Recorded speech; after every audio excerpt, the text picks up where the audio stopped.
Isinagawa ng Iloilo City Police Station 3 sa pamumuno ni Police Captain Mavin R. Laranio, officer in charge, ang isang makabuluhang gift-giving activity nito lamang ika-28 ng Disyembre taong kasalukuyan, bandang 2:30 ng hapon sa Western Visayas Leprosarium, Barangay Inangayan, Santa Barbara, Iloilo. Layunin ng aktibidad na maghatid ng saya at pag-asa sa mga taong patuloy na hinaharap ang hamon ng leprosy bilang bahagi ng 4 na taong tradisyon ng Iloilo City Police Station 3 sa paglilingkod sa komunidad. Sa loob ng 4 na taon, nanatiling tapat ang ICPS 3 sa adhikaing magdala ng ngiti at malasakit sa mga residente ng leprosarium. Sumasalamin na ang tunay na serbisyo ay hindi lamang natatapos sa pagpapatupad ng batas, kundi umaabot sa pagpapahalaga ng pagkatao ng bawat isa. Ang programang ito ay nagpapaalala na ang malasakit at pagkakaisa ay may kapangyarihang magpagaan ng bigat ng karamdaman at diskriminasyon. Naisa katuparan ang aktibidad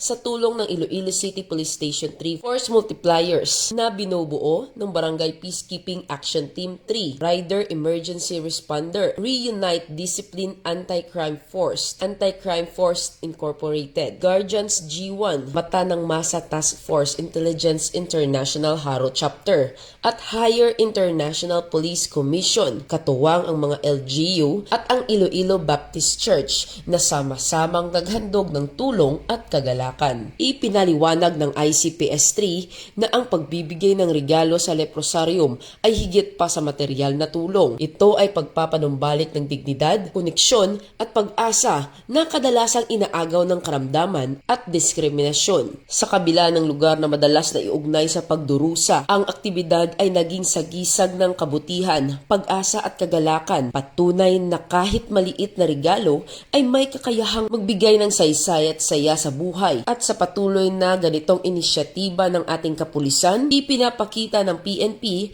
na sila ay hindi lamang tagapagpatupad ng batas, kundi tunay na kaagapay ng mamamayan sa pagbuo ng isang makatao at mapagmalasakit na lipunan. Mula rito sa Western Visayas, ako ang inyong PNN Correspondent Patrolwoman Justin May Halyores, alagad ng batas, tagataguyod ng Balitang Pulis.